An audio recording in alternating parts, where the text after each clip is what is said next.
Bonjour à toutes et à tous, aujourd'hui, j'ai envie de partager avec vous une histoire captivante, pleine de sagesse et de morale. Imaginez un prince, une épreuve inattendue et une leçon d'honnêteté qui résonne au-delà des âges.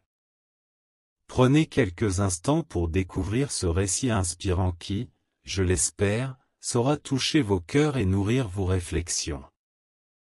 Un jeune prince, désireux d'épouser une jeune fille vertueuse et intègre, prit une décision singulière.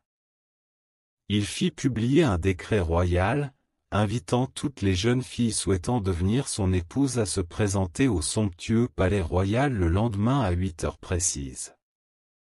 Ainsi, dès le lendemain matin, une foule de jeunes filles, parées de leurs plus beaux atours, se rassembla devant le palais dans une effervescence palpable.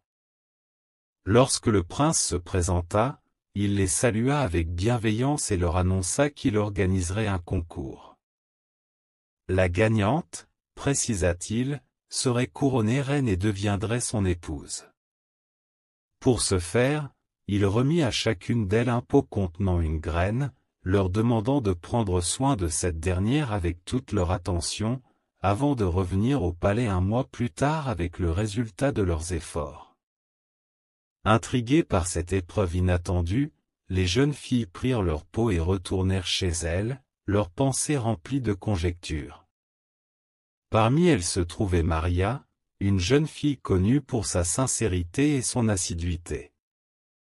Pendant tout un mois, Maria s'appliqua à arroser sa graine avec soin, espérant voir germer la moindre pousse. Cependant, malgré tous ses efforts, rien n'émergea. Désemparée, elle envisagea de ne pas retourner au palais, persuadée que son échec la disqualifierait.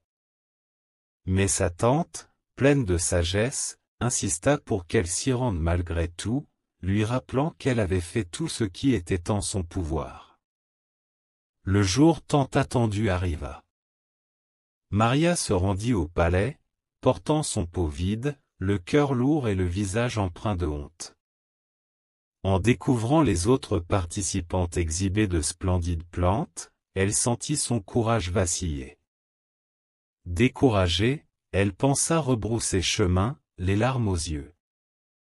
Cependant, le ministre, qui observait attentivement la foule, remarqua son pot vide et l'interpella. Avec douceur, il l'invita à monter sur l'estrade pour rencontrer le prince. Maria, stupéfaite, s'avança, tremblante, sous les regards curieux des autres jeunes filles.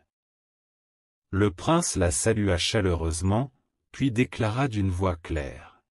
« J'avais demandé à mon ministre de donner à chacune d'entre vous un pot contenant une graine stérile. Mon intention était de tester votre honnêteté face à cette épreuve. Malheureusement, beaucoup d'entre vous ont choisi de remplacer la graine stérile par une autre, espérant ainsi remporter le concours. Mais Maria, elle, a fait preuve d'une sincérité exemplaire en laissant son pot tel qu'il était. » Face à une assemblée médusée, composée des jeunes filles qui avaient tenté de tricher, le prince annonça avec fierté que Maria avait remporté le concours. Il la demanda en mariage, louant son intégrité et son courage. Ce récit, par sa morale, nous rappelle l'importance de l'honnêteté et de l'intégrité, des valeurs essentielles qui, comme dans cette histoire, finissent toujours par triompher.